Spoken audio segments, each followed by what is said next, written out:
Abu Darda paham Wak, bahwa nggak semua orang beruntung kan bisa belajar langsung dari Rasulullah, apalagi generasi yang datang setelah Rasulullah wafat. Makanya Abu Darda ini sengaja pakai metode belajar yang mirip dengan Rasulullah. Jadi biarpun muridnya tuh nggak pernah ketemu langsung dengan Rasulullah Wak, mereka ini tetap bisa mengenal Rasulullah lewat Abu Darda. Hai, wassalamualaikum warahmatullahi wabarakatuh. Terima kasih sudah klik video ini. Masih dalam rangkaian spesial Ramadan, Wak. Di malam ini aku akan kembali lagi menemani kalian dengan menceritakan satu sejarah Islam tentang sahabat Rasulullah yang mulia bernama Abu Darda. Nah, kisah Abu Darda ini, Wak, menarik kali memang. Jadi pas umat Islam makin bertambah banyak, Abu Darda ini masih aja setia dengan keyakinan lamanya sebagai penyembah berhala. Alhasil dia masuk Islamnya agak telat, Wak. Bahkan dia ini juga melewatkan kesempatan emas untuk ikut berjihad di perang Badar. Nah, awalnya Abu Darda ini tuh sempat kecil hati kan, karena ngerasa tertinggal dari sahabat-sahabat Rasulullah yang lain yang udah lebih dulu masuk Islam.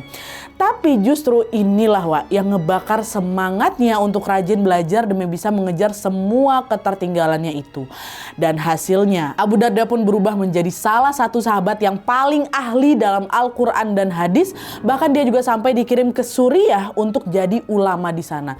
Ibarat kata, Wak, Abu Darda ini from zero to hero tuh loh, yang tadinya ada di posisi paling belakang tiba-tiba melesat jauh ke paling depan. Penasaran gimana kisah selengkapnya? Jadi tanpa berlama-lama kita langsung masuk aja ke ceritanya ya. Check it out.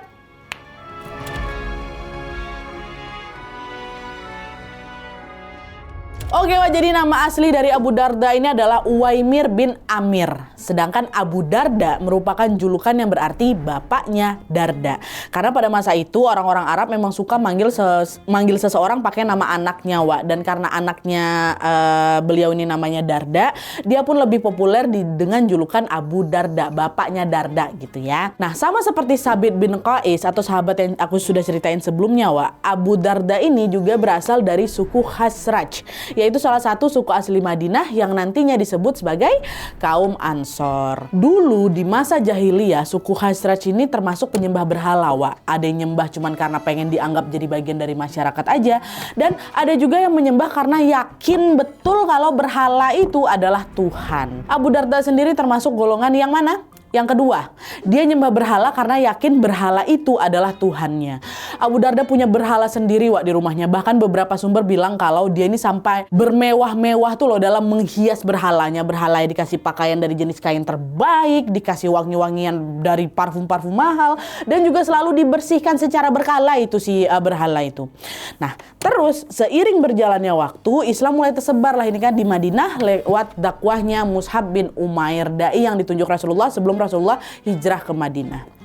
Orang-orang Madinah banyak tuh yang mulai masuk Islam di tangannya Mus'ab radhiyallahu anhu, termasuk sahabatnya Abu Darda yang bernama Abdullah bin Rawaha. Persahabatan antara Abdullah dengan Abu Darda ini, Wak, dekat kali, mereka bestie kali, udah macam saudara kandung gitu lah. Nah, udah nih, setelah Abdullah masuk Islam duluan, dia sering tuh ngajak Abu Darda untuk ikut masuk Islam juga. Tapi sayangnya Abu Darda nolak, Wak. Dia bilang ke Abdullah, "Aku senang Abdullah, kamu telah menemukan keyakinanmu, tapi aku akan tetap pada keyakinanku sebagai penyembah berhala." Kata dia kayak gitu ke Abdullah. Nah, seiring berjalannya waktu, setelah Rasulullah hijrah ke Madinah, hampir semua orang Madinah udah masuk Islam, Wak. Yang masih nyembah berhala tuh udah cuma tinggal dikit aja. Salah satunya siapa? Abu Darda. Inilah. Alhasil pada tahun 2 Hijriah, waktu semua orang muslim maju ke perang Badar bersama Rasulullah, Abu Darda cuma stay aja di rumahnya sama istrinya. Abu Darda melewatkan kesempatan perang Badar karena dia masih kafir. Padahal seperti yang kita tahu, perang Badar ini merupakan salah satu perang yang paling bersejarah kali bagi agama Islam ya kan. Perang ini tuh terjadinya di bulan Ramadan, waktu umat Islam ini masih sedikit. Bayangin, Wak, pasukan muslim itu cuma 300 ngelawan 1000 pasukan Quraisy. Jomplang kali ya kan. Di situ Allah pun ngirim bantuan dari golongan malaikat dan akhirnya perang ini pun dimenangkan oleh kaum muslim. Sebagai ganjarannya, semua pasukan yang ikut sama perang Badar akan dijamin masuk surga dari pihak kaum muslimin. By the way, kalau kalian mau tahu kisah perang Badar yang lebih detail, kalian bisa nonton video yang ini, Wak, ya. Ini seru kali perang Badar, sumpah. Nah, udah balik lagi. Harusnya di situ Abu Darda ini juga ngedapetin keutamaan perang Badar, Wak, kalau dia udah masuk Islam ya kan, dan dia juga ikut jihad sama Rasulullah. Tapi sayangnya Abu Darda di sini masih kafir. Abdullah bin Rawahah, sahabatnya ini greget kali sama ini, ngapalah hati kawan aku ini belum terketuk juga ya. Jangan sampai dia jadi orang Ansar terakhir yang masuk Islam nih.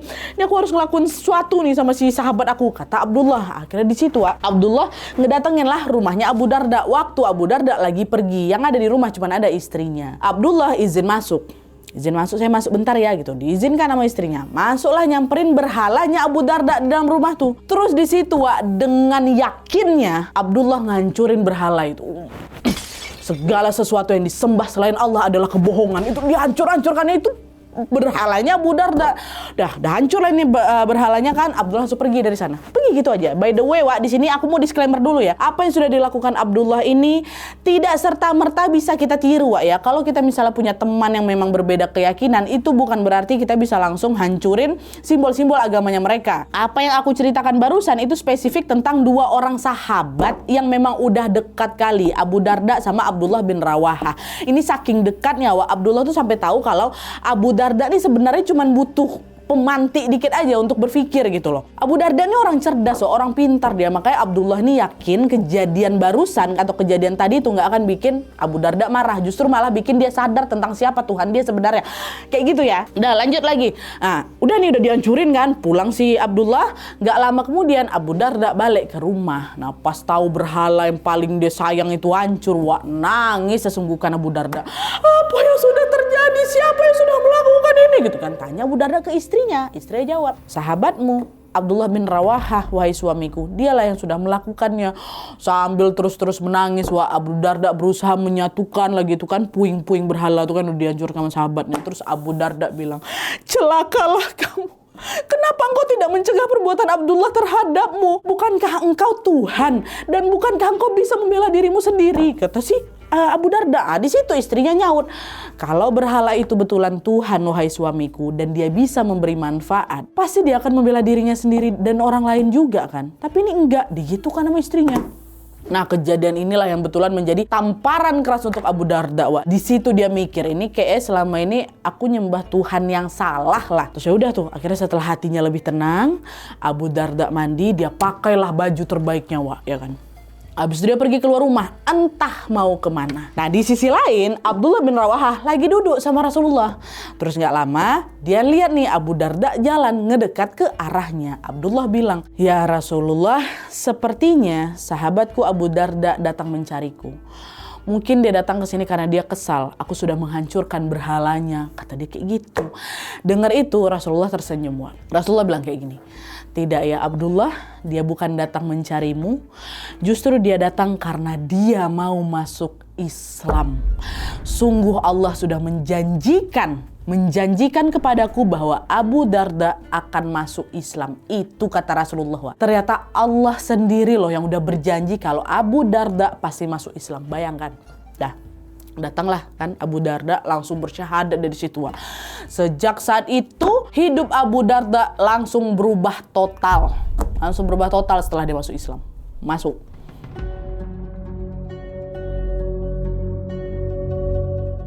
Nah, setelah Abu Darda masuk Islam, Abu Darda ini sadar kalau dia cukup tertinggal dibanding yang lain. Ya gimana enggak, Abu Darda kan masuk Islamnya belakangan ya kan. Jadi dia ini sudah ngelewatin banyak sekali momen-momen penting termasuk perang Badar itu tadi. Nah, di situ Abu Darda ini agak kecil hati sebenarnya, Makanya dia langsung tancap gas ini untuk mengejar ketertinggalannya tentang Islam. Caranya apa?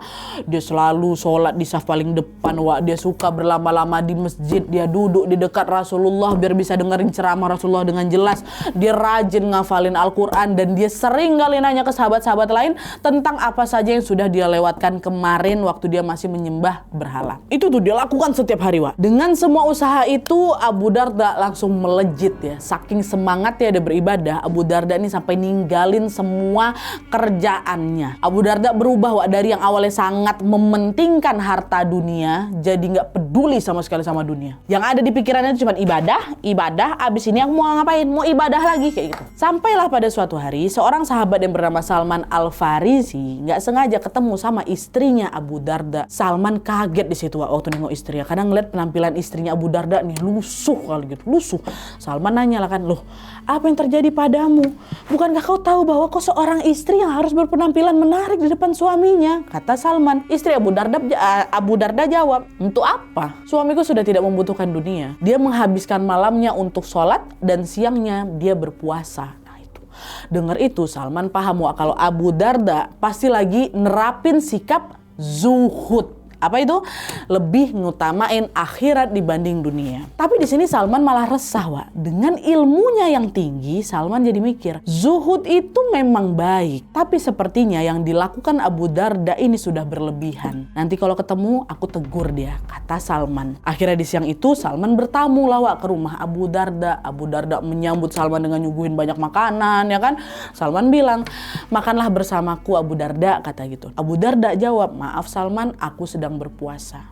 Salman jawab lagi, aku bersumpah atas nama Allah, kau harus berbuka. Puasamu itu sunnah, sementara aku adalah tamu yang wajib engkau muliakan ya Abu Darda, kata gitu. Dah, memang kayak gitu Wak sunnahnya. Dah Abu Darda pun dibatalin lah puasanya, dia makanlah sama Salman. Terus waktu udah nyampe malam nih, Salman lanjut nginap Wak di rumahnya Abu Darda. Dan ternyata betul apa yang dibilang sama istrinya Abu Darda tadi pagi tuh Wak. Habis sholat Isya, Abu Darda langsung lanjut lagi sholat, dia nggak balik ke rumah, dia tunggu di sana sampai subuh. Salman tegur lah kan. Masuklah sudah ke kamarmu, berikan haknya istrimu dan istirahatlah Abu Darda. Awalnya Abu Darda nurut memang Wak. Tapi gak lama kemudian dia masuk nih ke kamarnya ya kan. Gak lama dia keluar lagi. Dia tetap mau sholat nunggu subuh di masjid. Salman tegur lagi. Dan ucapannya masih sama. Masuklah ke kamar ya Abu Darda dan istirahatlah. Gitu terus Wak sampai memasuki waktu sepertiga malam. Jam-jam sholat tahajud ini. Nah pas Abu Darda keluar untuk sholat tahajud, Salman udah gak nyegah lagi. Mereka yang ada sholat bersama. Sholat tahajud sampai menjelang subuh. Nah sebelum azan subuh berkumandang, Salman sama Abu Darda udah siap-siap mau ke masjid untuk sholat jemaah. Tapi sebelum berangkat, Salman bilang ke Abu Darda, wahai Abu Darda, ketahuilah Tuhanmu punya hak untuk menerima ibadahmu. Maka ada saatnya kamu harus sholat untuk memberikan haknya Allah. Ya. Tapi kamu juga harus ingat bahwa istrimu, anakmu, dan tubuhmu sendiri juga punya hak. Kau harus istirahat demi memenuhi haknya tubuhmu, dan kamu juga harus memberikan apa yang menjadi haknya istrimu serta anakmu.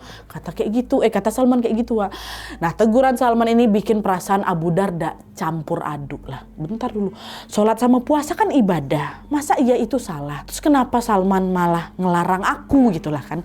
Akhirnya habis sholat subuh, Abu Darda nanya langsung itu ke Rasulullah. Abu Darda ceritain lah tuh semua yang Salman lakukan dan juga ucapan Salman yang terakhir tadi. Nah mendengar itu Rasulullah bilang, ya Abu Darda, sesungguhnya tubuhmu memang memiliki hak. Maka benar apa yang sudah diucapkan Salman kepadamu. Kata Rasulullah kayak gitu. Nah, ucapan Rasulullah ini Wak secara tidak langsung meluruskan definisi zuhud yang sering disalahpahami sama orang-orang. Bukan cuma Abu Darda aja Wak, bahkan sampai hari ini pun masih banyak yang mengira kalau zuhud ini berarti harus literally meninggalkan dunia sepenuhnya demi ngutamain akhirat. Padahal dalam Islam Wak, kita tuh boleh loh menikmati rezeki yang Allah kasih. Pakai pakaian bagus boleh, punya kendaraan yang nyaman boleh, makan makanan yang enak boleh. Rasulullah sendiri pernah bilang Wak, Allah Subhanahu wa taala sangat suka melihat bekas nikmatnya pada hambanya. Artinya apa Wak? Ya Allah merinding aku. Allah yang maha pemberi rezeki sudah melimpahkan rezekinya buat kita ya kan. Jadi nggak apa-apa kali kalau kita mau menikmati rezeki itu selagi rezeki itu halal dan tidak berlebihan. Boleh, nggak apa-apa. Nikmatilah, keluarkanlah. Nikmati apa nikmat yang sudah kasih Allah tuh. Nah, sejak dapat teguran dari Salman dan Rasulullah, disitulah Abu Darda mulai sadar dan mulai memperbaiki hidupnya. Abu Darda sadar betul Wak bahwa mengejar akhirat memang yang utama. Tapi bukan berarti dunia ini nggak penting. kata orang bijak, kita boleh memilih dunia asal jangan lewatkan dunia itu di dalam hati kita. Teguran tadi juga bikin Abu Darda sadar tentang pentingnya ilmu. Ternyata dengan ilmu seseorang bisa ngebedain mana yang benar dan mana yang salah. Ibadah juga ada ilmunya. Kita mesti tahu apakah ibadah kita ini udah sesuai ajaran Islam apa belum. Nah, akhirnya sejak saat itu Abu Darda pun makin rajin lagi dalam belajar menuntut ilmu.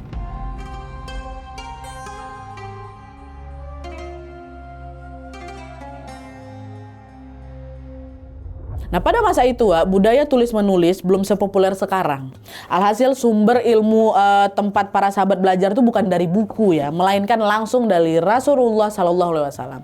Abu Darda pun selalu lah itu duduk dekat Rasul. Setiap ada ayat Al-Quran yang turun, Abu Darda akan langsung menghafalnya. Dan kalaupun dia sudah hafal, Abu Darda pun akan membaca ulang-ulang terus semua ayat-ayat itu di hadapan Rasulullah untuk memastikan apakah hafalannya ini sudah benar apa belum. Nah, selain menghafal Al-Quran, Abu Darda ini juga selalu memperhatikan ucapan dan juga perbuatan Rasulullah.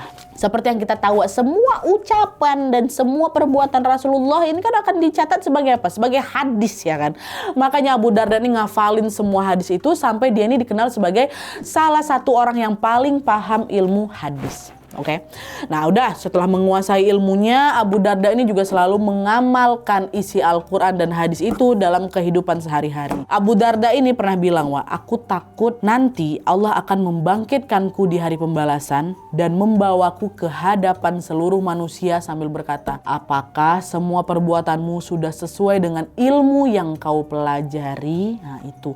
Di titik ini Abu Darda takut jadi orang munafik. Orang munafik kan cirinya apa? Ada 3 ya kan, kalau berbicara dia bohong, kalau misalnya berjanji dia ingkar, dan kalau dipercaya dia berkhianat. Nah, kalau Abu Darda ini sudah menguasai satu ilmu tapi dia sendiri nggak mengamalkannya, berarti sama aja dia bohong. Dan kalau dia bohong itu berarti apa? Dia masuk orang munafik. Sedangkan Abu Darda ini nggak mau jadi munafik. Makanya tiap kali dia dapat ilmu baru, Abu Darda ini langsung mengamalkannya. Ini contoh aja ya, suatu hari itu turun ayat yang menceritakan bahwa salah satu golongan orang yang celaka adalah mereka yang tidak mau ngasih makan untuk fakir miskin. Nah, dengar itu Abu Darda bilang ke istrinya, wahai istriku, mulai hari ini kita harus ngasih makan orang miskin ya. Jangan sampai kita jadi orang celaka dan nanti kita diseret ke neraka. Nah, sikap Abu Darda yang selalu mengamalkan ilmunya ini bikin dia terlihat menonjol lagi di antara para sahabat yang lain.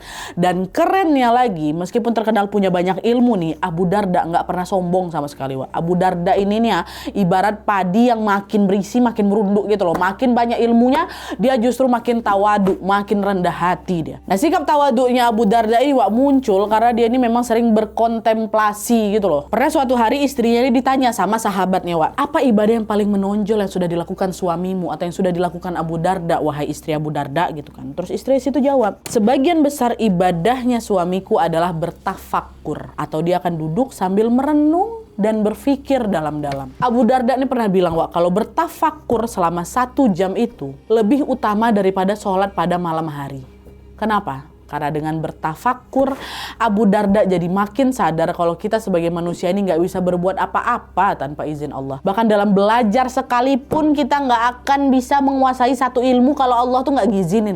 Sungguh Allah Subhanahu Wa Ta'ala lah yang maha besar. Kita sebagai manusia ini nggak punya apa-apa buat disombongin. Itu kata Abu Darda. Itu pada saat dia menuntut ilmu. Sekarang ada juga bagian di saat Abu Darda menjadi guru. Ini menarik juga,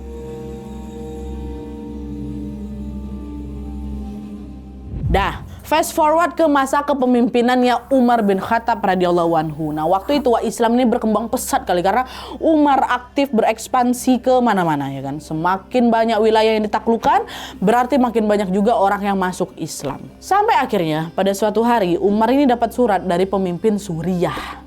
Wahai Umar, di Suriah ada banyak orang yang baru masuk Islam. Tapi sayangnya di sini nggak ada guru yang bisa ngajarin mereka tentang Islam. Bisakah engkau mengirim guru ke sini? Kata si pemimpin ini. Nah, surat itu bikin Umar ini sadar. Menaklukkan wilayah itu memang gampang, tapi menjaga iman dan ilmu orang-orang di dalamnya itu jauh lebih susah. Jadinya di situ Umar pun langsung mengumpulkan para sahabat yang dinilai cukup berilmu dan salah satunya Abu Darda. Nah, Umar nanya, apakah kalian bersedia dikirim ke Suriah untuk menjadi guru? Katanya tanpa ragu Abu Darda bilang, mau aku bersedia katanya.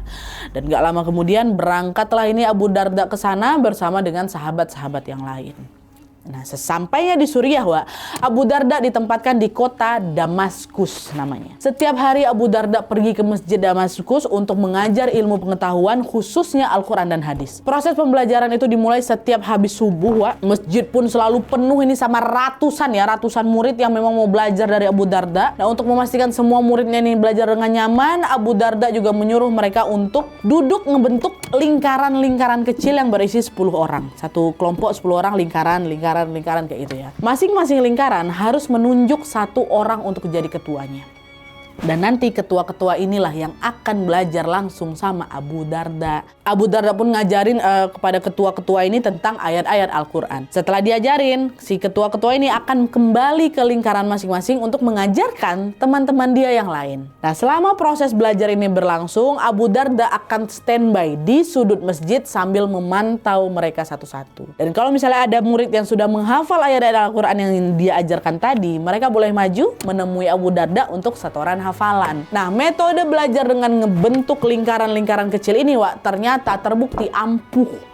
Murid-murid di situ jadi lebih fokus dan hafalan Al-Quran mereka ini jadi cepat nempel gitu loh di kepala mereka karena kelompoknya kecil-kecil gitu kan. Mungkin kalau misalnya banyak kayak gitu mereka agak jadi kurang fokus apa kayak gimana, tapi dengan cara metode kayak gitu efektif. Jadi secara nggak langsung kegiatan ini juga bikin kota Damaskus juga makin terasa hidup. Wah ya bang, bayangin aja. Setiap pagi nih sebelum warga semua sibuk dengan kegiatan masing-masing, Damaskus sudah lebih dulu terbangun sama lantunan ayat suci Al-Quran yang menggema dari masjid sampai ke seluruh kota. Ratusan muridnya Abu Darda nih kompak menghafalkan Al-Quran dan suara hafalan mereka juga seolah-olah menjadi nafas yang menghidupkan kota Damaskus. Pasti ini menjadi pemandangan yang Masya Allah indah kali ya kan.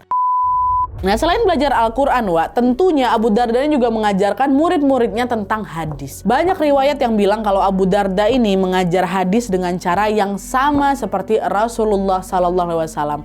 Bukan cuman isi kalimatnya aja, bahkan Abu Darda ini juga meniru sikap dan gestur Rasulullah waktu mengucapkan hadis itu.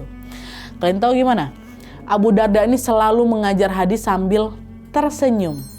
Karena dia tahu betul kalau Rasulullah tidak pernah meriwayatkan apapun kecuali sambil tersenyum. Abu Darda paham bahwa nggak semua orang beruntung kan bisa belajar langsung dari Rasulullah. Apalagi generasi yang datang setelah Rasulullah wafat.